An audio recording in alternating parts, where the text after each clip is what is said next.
Vocês não têm ideia como é legal essa comunicação que se estabelece entre a gente aqui do lado, né, dentro dessa telinha, e com vocês que nos escutam aí do lado. Quando a gente posta um vídeo, a gente não tem noção de onde a gente chega, quem nos escuta, porque tem as pessoas que escutam e dão like, outras simplesmente escutam. Então a gente não tem ideia aonde a gente alcança. Isso é um bacana da internet, porque a gente começa aqui sem grandes pretensões, mas a gente não tem ideia da onde a gente chega. Então essa semana uma moça que me segue pediu que conversasse especificamente sobre medos, mas o medo de dirigir. Ela me contava que ela tirou a carteira de motorista já há algum tempo e foi tudo certo, ela enfrentou, fez a carteira, mas ela não consegue dirigir. Toda vez que ela pega o carro, ela fica muito nervosa e acaba por não conseguir dirigir. E eu conversava com ela, ela pediu, faz um vídeo sobre isso, porque em função desse medo que eu tenho, eu percebo que outras pessoas também têm esses medos e que estão prisioneiras desse medo. Então eu tenho o carro e eu passo muito trabalho, porque eu preciso andar de ônibus, eu preciso andar de Uber, porque meu carro fica na garagem, eu não consigo dirigir. Então, acho que isso é importante a gente falar sobre os medos em geral, principalmente sobre os medos que nos paralisam. Esses medos, eles não têm relação direta com o que acontece com a gente agora. Esses medos contam muitas coisas de nós e que a gente não pode, de forma alguma, ignorá-los.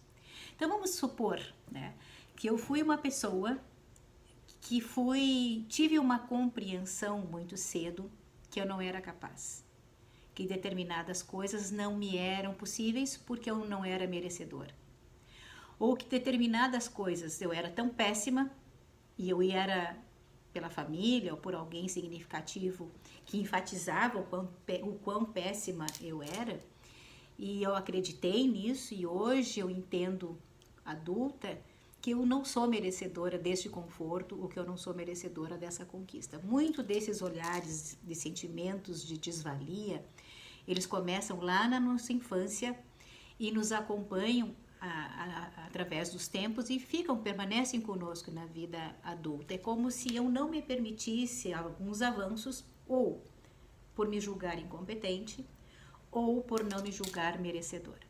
O enfrentamento desses medos passa por muito para eu entender, reinterpretar a minha história.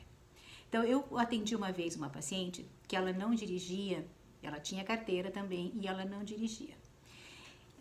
Com a sequência das consultas, nós descobrimos o porquê que ela não dirigia.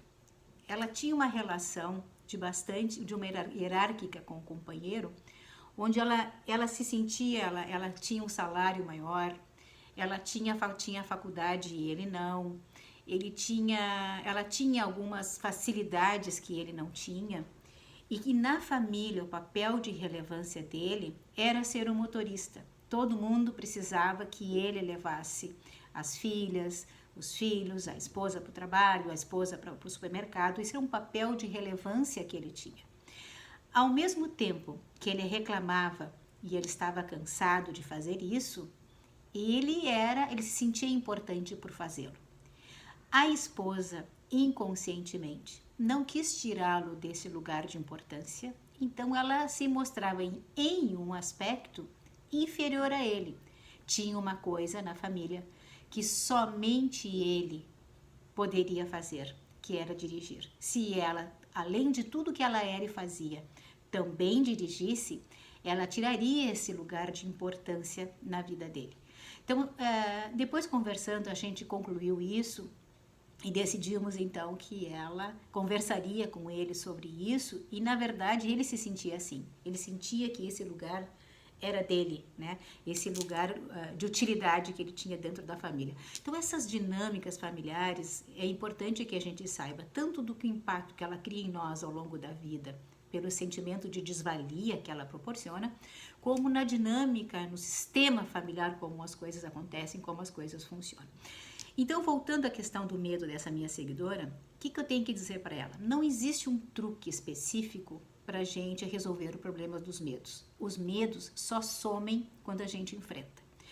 Como a questão do medo, geralmente ela vem acompanhado de sintomas físicos, como situação de sudorese, de pânico, sensação que eu vou fazer uma coisa absurda, que de repente eu posso não controlar o carro, que de repente eu posso ferir alguém, que de repente eu possa acontecer algo muito grave e que comprove o quão incompetente ou ineficaz ou inábil eu sou, é tão sofrido que eu opto por desistir e não enfrentar essa situação. Então, qual é a saída? É enfrentar. Arranjar um sistema seguro e começar devagarinho.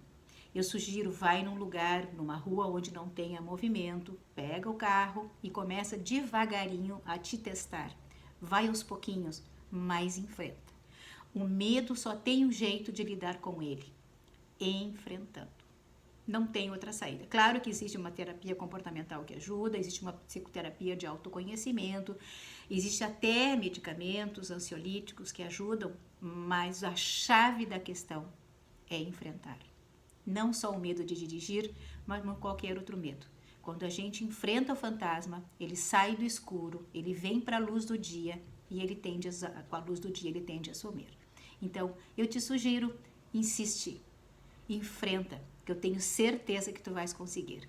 É difícil no começo, vai ter que enfrentar esses sintomas físicos, mas com o tempo tu vai sair muito mais fortalecida, porque junto com esses medos que tu sente, esse especificamente, outros também sumirão e tu vai te tornar liberta, uma mulher mais forte, uma mulher que vai se achar e vai se sentir mais competente para a vida. Tá bom? E vocês aí podem me mandar dicas. Eu gostei dessas e estou aberta a outras. Mandem pelo direct coisas que vocês gostariam que eu conversasse aqui com vocês, tá bom? Um beijinho, um bom final de semana e até quinta-feira que vem. Um abraço a todos.